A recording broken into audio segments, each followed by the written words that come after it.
तो आज हम कुछ चर्चा करेंगे। तो हमारे प्रॉब्लम्स के कारण क्या है?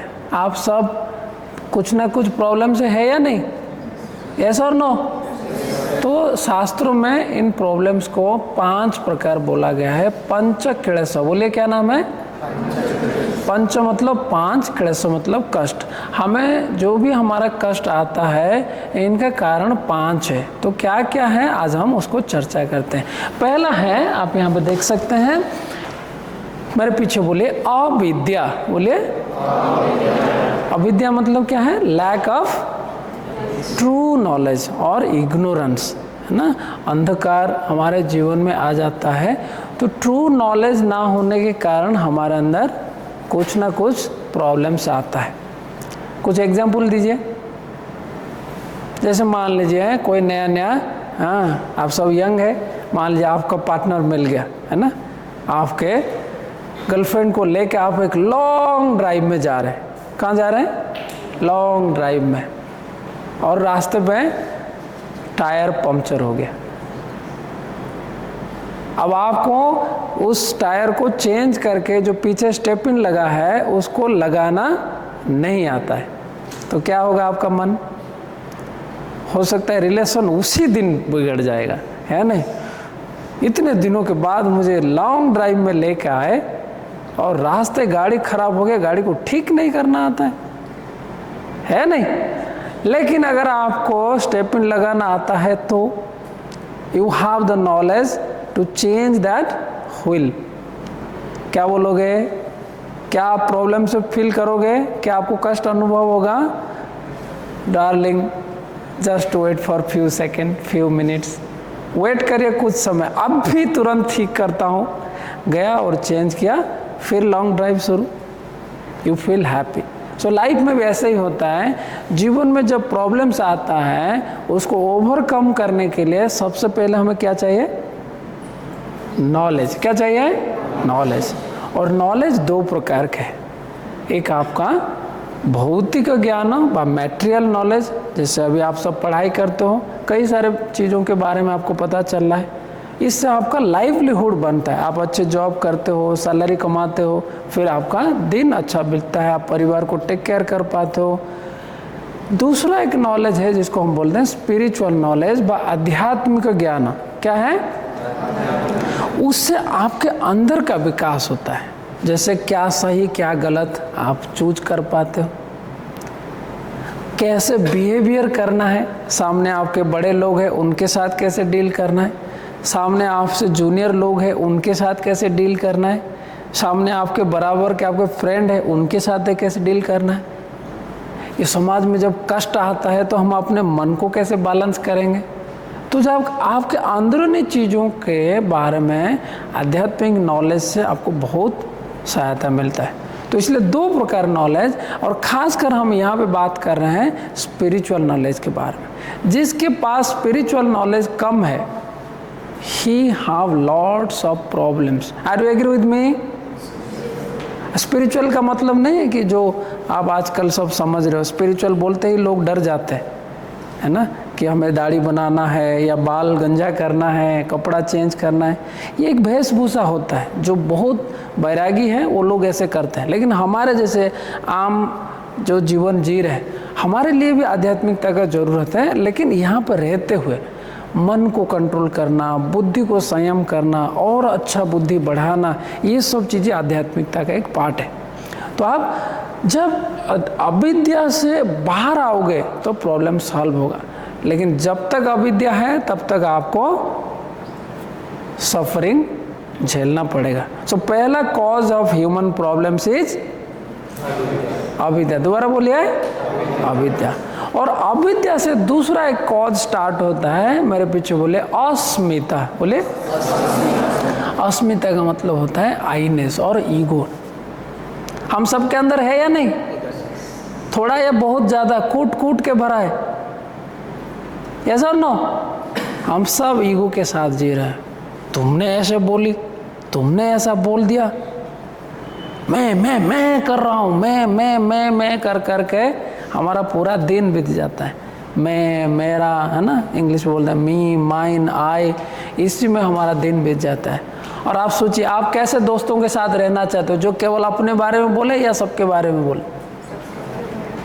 तो ईगोइस्टिक लोगों के साथ आप दोस्ती करना पसंद करते हैं, लेकिन हम सब ईगोइस्टिक बनते जा रहे हैं या घटते जा रहे हैं? हमारे अंदर ईगो बढ़ रहा है, तो इसको कंट्रोल करना चाहिए, नहीं तो क्या होगा, ये भी एक प्रॉब्लम्स का कारण बनेगा। क्योंकि आप जितना आप ईगोइस्टिक होंगे आप अपने स्वार्थी बनते जाओगे, सेल्फिश होते जाओगे, और सेल्फिश को हो सकता है जिसका काम है वो उसके साथ दोस्ती बनाएगा, लेकिन कुछ समय के बाद बाहर जाके बैक बाइटिंग करेगा, पता है ना वो बड़ा सेल्फिश है, उसके साथ बस मेरे को काम था इसलिए मैं उसके साथ मिल रहा हूँ, काम खत्म वो निकल जाएगा। तो इसलिए आपको निस्वार्थ बनना है, ईगो को थोड़ा कम करना है, पॉजिटिव ईगो में रहिए। I am confident, I am good, I am doing best, ये ठीक है, लेकिन मैं ही बड़ा हूँ और बाकी सब मेरे से नीचे है, ये कभी नहीं सोचना चाहिए। अब देखिए जितने भी करोड़पति है उसके ऊपर और भी एक धनी लोग हैं, यस और नो? आज अभी वो कोई मिलेनियर बना है, कल फिर वो नीचे हो जाता है, दूसरा कोई उसके ऊपर आ जाता है। तो इसलिए गर्व अहंकार में हमें नहीं रहना चाहिए, उससे थोड़ा सा अपने आप को बचा के रखना चाहिए। नहीं रखेंगे तो क्या होगा, that is also a cause of problems और suffering. Are you agree with me? तीसरा हम बोलते हैं राग। बोलिए, राग मीन्स अटैचमेंट। जो ईगो में रहता है वो देखेंगे आप हमेशा अपने चीज़ों के साथ हमेशा जुड़ के रहता है, ये मेरा फ्रेंड, ये मेरा घर, ये मेरा गाड़ी, ये मेरा टेबल, ये मेरा बुक्स, हमेशा मेरा मेरा मेरा मेरा करता है, अटैचमेंट में रहता है। उससे कोई अगर कुछ ले जाए तो बड़ा दुखी होता है। अब देखिए जब नया नया गाड़ी खरीदते हैं, वहाँ पे अगर थोड़ा सा अगर कोई बच्चा भी वहाँ से जाते जाते अननोइंगली अगर उसका कुछ वहाँ पे थोड़ा सा स्क्रैच कर दे, फिर लोगों को देखिए ऐसा लगता है कि उनके हृदय में कोई स्क्रैच कर लिया है, नहीं ऐसा लगता है चाकू लाके उसको ही किसी ने चाकू लगा दिया। इतना वो बड़ा स्ट्रेस में आ जाता है, लड़ाई भी करते हैं, रोड के बीच में खड़े होकर लड़ाई कर जाते हैं। क्या है? अटैचमेंट। सो ज़्यादा अटैचमेंट होने से, जैसे आप रूम के अंदर आते हो तो जूते बाहर रख के आते हैं, जब बाहर जाते हैं तो जूते का यूज करते हैं, उसका यूजनेस है, यूजफुलनेस है, लेकिन हमेशा हर जगह में नहीं है। जैसे आप क्लासरूम में आ गए उसको वहाँ पर रखें, उसका जगह वहीं पर है। तो जीवन में भी हर चीज़ों के साथ हमें जुड़ के रहना चाहिए, लेकिन हमें पता होना चाहिए कब जुड़े और कब छोड़े, है ना? जहाँ पे आप नहीं छोड़ेंगे तो नई चीज़ें आपको जुड़ने को मौका नहीं मिलेगा। जैसे मान लीजिए आप अगर इस यूनिवर्सिटी से पढ़ाई करके ख़त्म करके आगे नहीं जाओगे तो दूसरा यूनिवर्सिटी आपको एक्सेप्ट करेगा ही नहीं। तो इसलिए डिग्री यहाँ से लेके हम दूसरे में एंट्री करते हैं, लेकिन अगर यहाँ पर रहकर हम सोचेंगे नहीं मैं यहीं का ही रहूँगा, तो आप फिर यहीं का रह जाएंगे, है ना? तो जुड़ना और बिछड़ना यह प्रकृति का नियम है। तो इसलिए बिछड़ने में दुखी मत होइए, जोड़ने में जितना आनंद ले रहे हो ऐसे बिछड़ने में भी आनंद। जैसे भगवान रामचंद्र को देखिए, जब पढ़ाई करके गुरुकुल से पढ़ाई करके घर आए, सबके साथ अच्छे से जुड़ गए, सबके साथ, और उनके पिताजी उनके राज्य अभिषेक कर लिए कि ये हमारा बेटे को राजा बनाएंगे। और उसी बीच में आप सब सुनेंगे वो कहानी, कैकेयी और मंथरा का कहानी सुने है ना? क्या निर्देश आया कि 14 साल के लिए वनवास जाना है। 1 मिनट नहीं लगाए भगवान रामचंद्र अपने वनवास के लिए तैयारी कर लिया, और दुखी हो के नहीं, अपने पिताजी का प्रतिज्ञा पालन करने के लिए, अपने माता का सुख के लिए, सब कुछ। आप सोचिए राजा बनने के लिए जा रहे हैं, सुबह आएगा तो राजा, लेकिन अब कहाँ जा रहे हैं? वनवास। तो हमें ऐसे बनना चाहिए। अटैचमेंट के साथ साथ डिटैचमेंट भी होना चाहिए। Attach and detach, not only attach. उसमें फिर क्या हो जाएगा? प्रॉब्लम्स हो जाएगा। जैसे कई बच्चों में देखा हूँ, बैठते बैठते हैं अपने जगह को 1 साल के लिए 2 साल के लिए पढ़ाई करने के लिए आते हैं, लेकिन अपने सीट को इतना पकड़ के रखते हैं, गलती से कोई दूसरा फ्रेंड अगर आके उस कुर्सी पे बैठ जाए, उठ उठ जल्दी उठ, मेरा जगह तूने कैसे बैठ गया। होता है नहीं होता है? अपना गर्लफ्रेंड अगर किसी से थोड़ी सी अगर बात कर ले, कोई दूसरे काम के लिए भी, यहाँ पे उसको डाउट होने लग जाता है, तू मेरी है या नहीं, तू मेरा होते होते कैसे उसके साथ बात किया। हम पूरा लाइसेंस बना लेते हैं, अटैचमेंट हो जाते हैं, मेरा है मतलब और किसी का नहीं हो सकता है। नो, अगर ऐसा हुआ तो that is a cause of problems, suffering. चौथा, द्वेष। बोलिए, द्वेष मतलब हेट्रेड, हाँ, या जेलसी टाइप का जो मन होता है। मन बना लिया था मैं उसी से ही शादी करूंगा, अब वो मिली नहीं, अब क्या आता है अंदर से? हेट्रेड, तू मेरी नहीं तो और किसी के नहीं। कहाँ गया तेजाब, हाँ, क्या बोलते हैं उसको, क्या फेंकते हैं? एसिड। यस, एसिड फेंके, तू अगर मेरी नहीं बनी तो किसी का नहीं बन पाएगी, लेट, उसका शकल ही खराब कर देते हैं। ऑफिस में भी ऐसे कई बार होता है, अगर मेरा प्रमोशन नहीं हुआ तो उसके बारे में ऐसे रिपोर्ट लिख के दे देते हैं कि उसका भी प्रमोशन रुक जाए। होता है नहीं होता है? तो इसके कारण हमें कई बार प्रॉब्लम्स झेलना पड़ता है। जैसे वो एसिड ने एसिड फेंका, पुलिस छोड़ेगा उसको? गुस्से के कारण तो कर दिया काम, उसके बाद हो सकता है उसको आजीवन कारावास करना पड़े। कई बार लोगों को मार देते हैं लवर्स, उसका एक्स लवर के साथ मिलके आज का हस्बैंड को काट के, हाँ, पॉलीथीन में घुसा के डस्टबिन में फेंक दी। कितना गुस्सा है ना। अरे भाई, प्रेजेंट में जियो, तूने ही तो शादी किया है। तो कई बार हमें द्वेष से भी बहुत सारे प्रॉब्लम्स होता है। Are you agree with me? कई बार हम ये चार चीज़ों से कई बार बच जाते हैं। कुछ अच्छे बच्चों का संस्कार होता है, उनके अंदर अच्छा नॉलेज होता है, अविद्या नहीं होता है, ईगो में भी नहीं रहते हैं, सिंपलनेस में रहते हैं, कोई अटैचमेंट नहीं होता है, किसी के प्रति जलन नहीं होता है। लेकिन लास्ट और एक दुख है जो क्लेश है, उसको बोलते हैं अभिनिवेश। बोलिए, फियर फॉर डेथ। मैं मर जाऊंगा। कभी कभी काम करते करते हम रिस्क लेना भूल जाते हैं, डर जाते हैं, अगर मैं मर गया तो।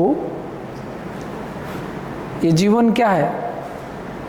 हमेशा पग पग में आपके प्रति कुछ ना कुछ रिस्क आता है। आपको स्ट्रांग बनना है, फेस करना है, मृत्यु का भय से ऊपर उठना है। अब अभी हमने एक मंत्र बोले ना, मृत्युर्माम अमृतम गमय। मृत्यु से हमें ऊपर की ओर उठाए। हे भगवान, हे ईश्वर, हमें सद ज्ञान दीजिए। असतो माँ सदगमय, तमसो माँ ज्योतिर्गमय। उसके बाद क्या है? मृत्युर्माम अमृतम गमय। हमें मृत्यु से परे लेके जाए। कहाँ जाओगे परे? मृत्यु किसका होता है? शरीर का होता है। यस, है ना। पंच महाभूत से ये शरीर बना है और इसी पंच महाभूत से ये शरीर विलीन हो जाता है। इसलिए आप देखिए, जो कोई आप देखे होंगे जैसे दादाजी या उनके पिताजी जिनका देहांत होता है, हम क्या लिखते हैं? वो परलोक चले गए। कभी लिखते हैं वो मर गए, परलोक चले, या लिखते हैं स्वर्गीय, मतलब ही वेंट्स टू स्वर्ग। शरीर तो यहाँ पर है, कौन गया उधर? Are you getting my point? तो हम शरीर के अंदर आते हैं और जब ये शरीर खराब हो जाता है, जैसे आप कपड़ा सब पहनते हो, जब कपड़ा पुराने हो जाएगा क्या करेंगे? फट गया तो क्या करोगे? उसको चेंज कर देते हो, फिर एक नया वस्त्र लेते हो। ये शरीर भी एक ऐसा ही वस्त्र है। वांसासी जीर्णानि यथा विहाय। ये शरीर जो है एक जीर्ण वस्त्र की तरह है। जब खत्म हो जाता है, वस्त्र खराब हो गया, हम दूसरे वस्त्र ले लेते हैं। इसी तरीके से शरीर जब बूढ़ा हो जाता है, जब इसमें फंक्शन अच्छा नहीं होता है, मतलब कपड़ा फट गया, खराब हो गया, अब आत्मा क्या करता है? इस शरीर को त्याग देता है। उसी को हम मृत्यु कहते हैं। तो बुद्धिमान व्यक्ति जो है वो समझ जाते हैं मैं मरा नहीं, भगवान ने ऐसे सिस्टम बना है कि हम और एक शरीर को जाएंगे, क्योंकि हम सबका कार्य होता है। सो जैसे कर्म करते हैं उसी तरीके से हमें शरीर मिलता है। तो अभिनिवेश ये भी एक प्रॉब्लम है। अगर आप समझ जाओगे तो मृत्यु के लिए भय नहीं करोगे, मृत्यु का तैयारी करोगे। एक्चुअली जो हैप्पी बर्थडे बनाते हो ना, वो एक्चुअली आपका हैप्पी डेथ डे होना चाहिए। इतने साल आपका चला गया, ख़त्म हो गया। जैसे मान लीजिए 20 साल का आप हैप्पी बर्थडे करो, क्या वो 20 साल वापस आएगा? वो चला गया। यू शुड ऑब्जर्व, अरे 20 साल बीत गया, मैंने क्या खोया क्या पाया, आगे को मुझे क्या करना चाहिए, आपको समझना चाहिए। और हमारा संस्कृति जो है ये फूंकने वाला काटने वाला नहीं है। हमारे यहाँ पे दिया जलाते हैं, हमारे यहाँ पे बांट के खाते हैं। इसलिए देखिए लड्डू है, बूंदी लड्डू देखे ना, उसमें कितने छोटे छोटे दाना होता है। अगर गरीब से भी गरीब हो, अगर पैसा नहीं है, एक बूंदी लड्डू ले आओ, 100 लोगों को आप खिला सकते हो एक एक बूंद दे के। लेकिन अभी हम क्या कर रहे हैं, बहुत ज़्यादा ताम झाम इतना डेकोरेशन करते हैं, बाद में वो केक को भी नहीं खाते हैं, उसको काट के मुंह पे लगाते हैं। मैंने तो देखा हमारे यूनिवर्सिटी के बीच में बच्चे कर रहे हैं, उसका कपड़ा फाड़ रहे हैं या कपड़े में लगा रहे हैं। नया कपड़ा पहन के आया, उसका हम वस्त्र उसको दान करते हैं, हम उसका कपड़ा ही फाड़ देते हो। और केक 700-800 रुपये देकर आप खरीद के लेकर, कम से कम खा तो लो। और उसके गाल में लगा, और सब लगाते हैं। फिर एक ट्रेडिशन बन गया। पहले कुछ होता था, शायद कोई बदमाश होगा वो थोड़ा मजाक में लगा दिया होगा, अब तो ये ट्रेडिशन हो गया। बदमाश क्या, अच्छे बच्चे भी अब उनको लग रहा है कि this is may be A system. हाँ, हमारे छोटे बच्चे हैं वो स्टाफ क्वार्टर्स में, दे आर थिंकिंग लाइक ये करना है। वो अपने दोस्त को थोड़ा सा ऐसे लाते हैं, नाक में लगाते हैं, गाल में लगाते हैं। आप सोचिए, एक तो अनहेल्दी होता है, और वहाँ पे जो एक क्या आप फटाते हो वो सारी उसी के ऊपर गिर जाता है, फिर आप उसको निकाल के खाते हो, फूंक मारता है। आप सब इस बात को ध्यान दीजिए। और मृत्यु से परे जाने के लिए योग एक ऐसा माध्यम है, आपको बताता है कि आप सच में क्या हो। हम अमृत के संतान है, ईश्वर के संतान है। ठीक है, तो ये 5 कॉज है which make us more problems. First क्या है, सब लोग बोले एक साथ, अविद्या। अविद्या का मतलब क्या है, इग्नोरेंस और लैक ऑफ नॉलेज। कोई किस टाइप का नॉलेज, स्पिरिचुअल नॉलेज, है ना। और स्पिरिचुअल नॉलेज का मतलब नहीं है केवल छोड़ो घर द्वार चलो हरिद्वार। स्पिरिचुअल नॉलेज मतलब कैसे मन को नियंत्रण करना, कैसे अच्छा बिहेवियर करना, कैसे अपने जीवन का उन्नति करना, अंदर से कैसे अच्छा बनना है ना। और तीसरा क्या था, सॉरी सेकंड क्या था, अस्मिता। क्या मतलब है इसका, तीसरा क्या था, राग। क्या मतलब है, अटैचमेंट। चौथा द्वेष। क्या मतलब है इसका, हेट्रेड। लास्ट क्या था, अभिनिवेश। क्या मतलब है इसका, फियर फॉर डेथ। तो ये 5 चीजें देखिए आप किस स्टेज में हो, आपको कौन सा प्रॉब्लम्स जकड़ के रखा है। 1-2 नाम बताएंगे, कोई भी एक बताइए बेटी, आपको कौन सा इस 5 में कौन सा ज्यादा प्रॉब्लम करता है, किस लेवल में आप हो। अविद्या में, अस्मिता में, जी हेट्रेड में। वेरी गुड, आप बताइए बेटी। फियरफुल फॉर डेथ, आप बताओ। फियर फॉर डेथ, आप बताओ। फियर फॉर डेथ, पहला वाला खत्म है, अविद्या नहीं है। वेरी गुड, आप सब फियर फॉर डेथ। ओके, मैं भी पहले वाले में हूँ, अविद्या। किसमें, अविद्या। हमारे पास अच्छा नॉलेज नहीं है, इसलिए हमें दुख मिलता है। तो जब हमारा नॉलेज अच्छा हो जाएगा, हाँ, knowledge is just like the sunshine, light की तरह होता है। नॉलेज आया, आपको स्ट्रेंथ मिलता है ना। विवेकानंद बोलते हैं, knowledge is like the light and the weakness is like darkness, है ना। तो इसलिए हमें वीकनेस को ओवरकम करके लाइट की ओर बढ़ना चाहिए। ठीक है, सो इस 5 चीज़ों को ओवरकम करने के लिए योग बहुत ही अच्छा यूजफुल चीज़ें हैं। तो हम उसके कैसे इसको ओवरकम करेंगे उसके बारे में नेक्स्ट क्लास में पढ़ेंगे। ठीक है, थैंक यू, नमस्ते।